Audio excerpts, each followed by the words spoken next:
Welcome दोस्तों, स्वागत है आपका हमारे इस यूट्यूब चैनल पे। दोस्तों, मैं आपको इस वीडियो में बताने वाला हूं कि मॉप अप काउंसलिंग में कौन कौन लोग भाग ले सकते हैं। मॉप अप काउंसलिंग में भाग लेने के लिए क्या क्या करना होगा, मॉप अप काउंसलिंग क्या क्या होता है दोस्तों, और इसमें क्या करना है। और दोस्तों, मैं आपको बताऊंगा कि जिन्होंने पहले से फीस पेमेंट किया था, क्या उनको फिर से डीडी बनवाना पड़ेगा या नहीं, या डीडी क्या होता है और इसे कैसे बनाया जाता है। तो दोस्तों, वीडियो को जरा भी स्किप न करिए, लास्ट तक देखिएगा। तो दोस्तों, पहला सवाल यह है कि मॉप अप काउंसलिंग में कौन भाग ले सकता है। तो देखिए, यहाँ पर लिखा है, इस काउंसलिंग में वे सभी अभ्यर्थी भाग ले सकेंगे जिन्होंने पंजीयन कराया था और जिन्हें अभी तक कोई भी महाविद्यालय आवंटित नहीं हुई है, या जिन्हें महाविद्यालय आवंटित हुई है और अगले आगामी काउंसलिंग हेतु प्लॉट ऑप्शन का चयन कर रखा है, अर्थात जिनको अभी तक कोई सीट अलॉट नहीं हुआ है और जिन्होंने सेकेंड राउंड काउंसलिंग में प्लॉट करा है, वे मॉप अप काउंसलिंग में भाग ले सकते हैं। अब अगला सवाल यह है दोस्तों कि मॉप अप काउंसलिंग में भाग लेने के लिए क्या करना होगा। तो देखिए, यहाँ 7वां पॉइंट में लिखा है, पूर्व में पंजीकृत अभ्यर्थी द्वारा मॉप अप राउंड में भाग लेने हेतु ऑनलाइन आवेदन, अर्थात 22 से 25 अक्टूबर को यहाँ पे मॉप अप काउंसलिंग के लिए आवेदन करना होगा। और आवेदन करते समय दोस्तों, मॉप अप राउंड को सिलेक्ट करना होगा। अब अगला सवाल यह है दोस्तों कि मॉप अप काउंसलिंग में स्टूडेंट को क्या क्या करना होगा। तो दोस्तों, मैं आपको बता दूं कि मॉप अप या कन्वर्जन काउंसलिंग 27 अक्टूबर से 1 नवंबर तक होगा।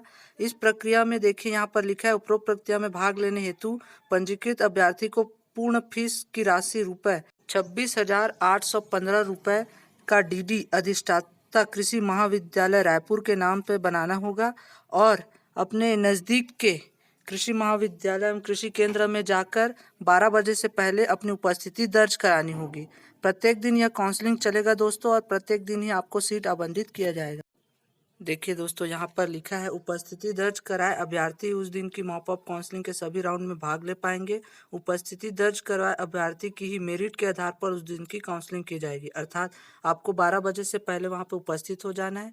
उसके आपके मेरिट के आधार पर फिर आपको सीट दिया जाएगा। उसके बाद दोस्तों, यहाँ पर लिखा है, मॉप अप काउंसलिंग प्रतिदिन कई राउंड में चलेंगी और हर राउंड के पश्चात आवंटित सीटों की जानकारी दी जाएगी, अर्थात प्रतिदिन यह कई राउंड में चलेगा और आपको सीट अलॉट किया जाएगा। सीट अलॉट होते ही दोस्तों, आपको डीडी के द्वारा पैसा जमा करना होगा।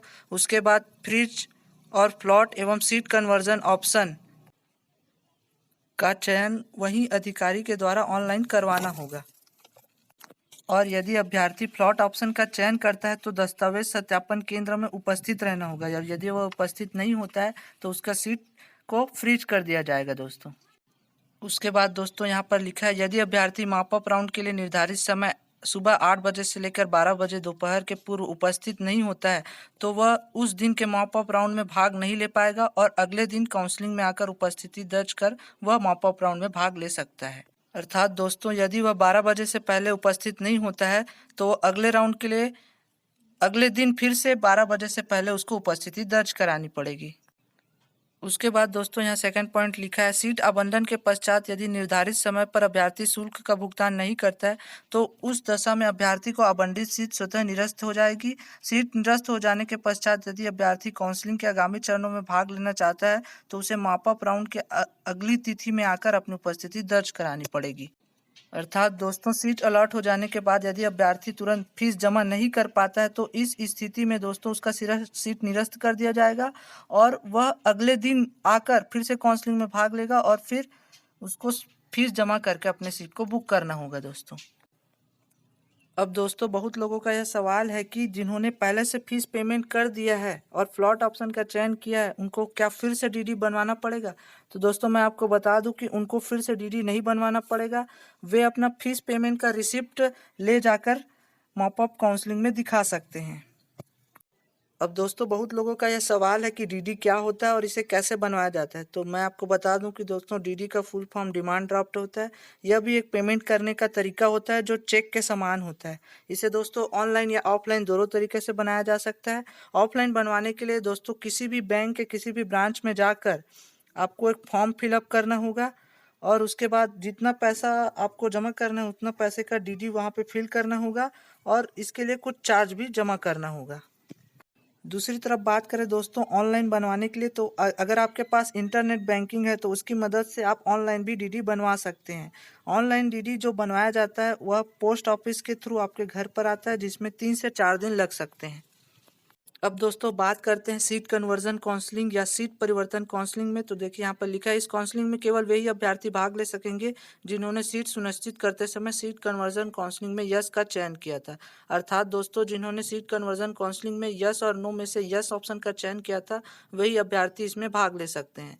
अभ्यर्थी जिन्होंने मॉपअप काउंसलिंग में पंजीयन कराया है और उन्हें मॉपअप काउंसलिंग में सीट नहीं मिली है, वे भी इस राउंड के काउंसलिंग में भाग ले सकते हैं। अब दोस्तों बहुत लोगों का यह सवाल होगा कि सीट कन्वर्जन काउंसलिंग में क्या करना है। तो दोस्तों मैं आपको बता दूं कि यहाँ पर लिखा है, कन्वर्जन काउंसलिंग तब शुरू की जाएगी जब किसी श्रेणी या वर्ग हेतु उस श्रेणी या वर्ग के अभ्यर्थी नहीं होंगे। यह अंतिम काउंसलिंग होगी दोस्तों। कन्वर्जन काउंसलिंग में नियमानुसार मॉपअप काउंसलिंग के समाप्त हो जाने के बाद प्रारंभ होगी। अर्थात मॉपअप काउंसलिंग में अगर सीट बचता है तो उसके बाद कन्वर्जन काउंसलिंग किया जाएगा। कन्वर्जन काउंसलिंग निर्धारित तिथि से सीटों का आवंटन किया जाएगा। इस हेतु अभ्यर्थी अपने निकटस्थ सूची में दिए गए दस्तावेज सत्यापन केंद्र में निर्धारित राशि का डीडी अधिष्ठाता कृषि महाविद्यालय रायपुर के नाम पर बनवाकर 12 बजे दोपहर से पूर्व अपनी उपस्थिति दर्ज करवानी पड़ेगी।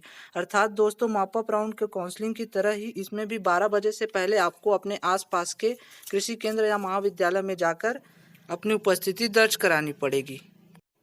उसके बाद दोस्तों यहाँ पर लिखा है, उपस्थिति दर्ज कराए अभ्यर्थी उस दिन की मॉपअप काउंसलिंग के सभी राउंड में भाग ले पाएंगे। उपस्थिति दर्ज कराए अभ्यर्थी की मेरिट के आधार पर उस दिन की काउंसलिंग की जाएगी। कन्वर्सन काउंसलिंग कई राउंड में चलेगी और हर राउंड के पश्चात सीटों का आवंटन किया जाएगा।